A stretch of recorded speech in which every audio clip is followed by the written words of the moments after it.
जी हाँ दोस्तों, बीजेपी मंत्री ने उगला सच। प्रधानमंत्री नरेंद्र मोदी का किया पर्दाफाश। देश को बताई मोदी सरकार की सच्चाई, खड़ा हुआ भारी बवाल। खबर में आगे बढ़ने से पहले लाइक कीजिए इस वीडियो को और चैनल को सब्सक्राइब करने के बाद घंटी बजाना बिल्कुल ना भूलें। बढ़ते हैं पहली खबर की तरफ। नितिन गडकरी ने भी माना पेट्रोल डीजल के दाम बढ़ने से गुस्से में हैं लोग। बोले इतने परेशान है कि आंदोलन कर रहे हैं। दरअसल ऐसे वक्त में जब पूरे देश भर में पेट्रोल डीजल की कीमतों में आग लगी हुई है और ये आम आदमी की जेब पर भारी पड़ रही है, तब केंद्रीय सड़क परिवहन और राजमार्ग मंत्री ने ये स्वीकार किया है कि देश में पेट्रोल डीजल की कीमतों में इजाफा होने से लोग परेशान हैं। केंद्रीय मंत्री ने यह भी स्वीकार किया कि बढ़ती महंगाई की वजह से लोगों का गुस्सा बढ़ रहा है। गडकरी ने कहा कि जिस तरह से पेट्रोल के भाव लगातार बढ़ रहे हैं, वैसे लोगों को ईंधन के दूसरे विकल्पों पर भी गौर देना चाहिए। नितिन गडकरी नागपुर में एक LNG फिलिंग स्टेशन के उद्घाटन समारोह में पहुंचे थे। वहां पर गडकरी ने कहा कि जिस तरह से पेट्रोल और डीजल की कीमतें लोगों को परेशान कर रही हैं, वैसे हमें वैकल्पिक ईंधन से ज्यादा इस्तेमाल की दिशा में काम करना होगा।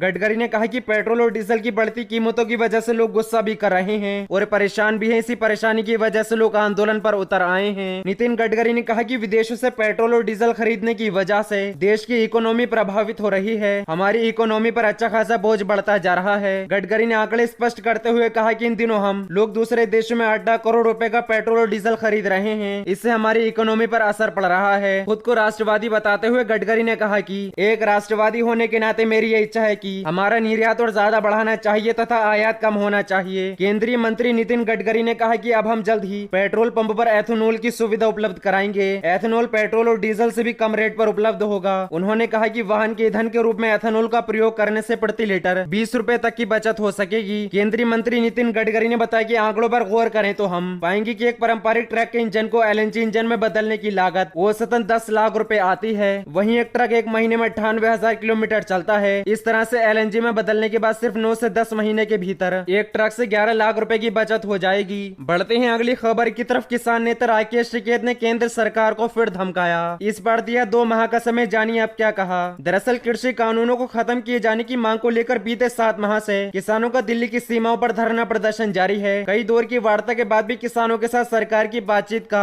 सर्वमान्य हल नहीं निकल सका है। भारतीय किसान यूनियन के प्रवक्ता राकेश टिकैत आए दिनों सरकार को किसी न किसी तरह से तीनों कृषि कानूनों को खत्म करने के लिए कहते रहते हैं। अब उन्होंने मोदी सरकार को धमकाते हुए सितंबर तक का समय दिया है। साथ ही ये भी कहा कि सरकार किसानों की बात मानकर कानून वापस ले, MSP को कानून बनाए, अन्यथा इस बार संघर्ष बड़ा होगा। किसानों के ट्रैक्टर लाल किले का ही नहीं, संसद का भी रास्ता जानते हैं। उधर भारतीय किसान यूनियन के राष्ट्रीय प्रवक्ता राकेश टिकैत ने शनिवार को अपने काफिले के साथ कुंडली बॉर्डर पर चल रहे कृषि कानून विरोधी आंदोलन स्थल पर पहुंचे थे। इस दौरान उन्होंने कहा कि संयुक्त मोर्चा बातचीत के लिए हमेशा तैयार है, लेकिन ये भी तय है कि आंदोलनकारी तीनों कृषि कानूनों को रद्द होने तक घर वापसी नहीं करेंगे। उन्होंने साफ किया कि केंद्र सरकार की शर्तों पर बातचीत नहीं की जाएगी। किसान नेता राकेश टिकैत ने अपने ट्वीट में लिखा, सरकार को सितंबर तक का समय, सरकार किसानों की बात मानकर कानून वापस ले, MSP को कानून बनाए, अन्यथा इस बार संघर्ष बड़ा होगा। किसानों के ट्रैक्टर लाल किले का नहीं, संसद का भी रास्ता जानते हैं। मंच से आंदोलनकारी किसानों को संबोधित करते हुए किसान नेता राकेश टिकैत ने साफ किया कि सरकार कितना भी षड्यंत्र रच ले, हम पीछे हटने वाले नहीं है। 22 जुलाई से संसद के मानसून सत्र के दौरान रोजाना कम से कम 200 आंदोलनकारी धरना स्थलों से संसद भवन पहुंचेंगे और वहां पर विरोध प्रदर्शन करेंगे। धरना स्थलों से सभी लोग बसों या कारों के जरिए संसद तक जाएंगे। उन्होंने धरना स्थलों पर आंदोलनकारियों की संख्या पर कहा कि फिलहाल गर्मी ज्यादा है, ठंड शुरू होते ही धरना स्थलों पर फिर से बेतहाशा भीड़ हो जाएगी और ठंड में ही सरकार का इलाज किया जाएगा। उत्तर प्रदेश में हाल हुए पंचायत चुनावों का जिक्र करते हुए किसान नेता राकेश टिकैत ने कहा था कि यहाँ सरकार की गुंडागर्दी देखने को मिली, प्रत्याशियों को पर्चा नहीं भरने दिया गया और उन्हें मारकर भगा दिया गया। विधानसभा चुनावों में इसका बदला लिया जाएगा, अभी से इसकी तैयारी शुरू हो चुकी है।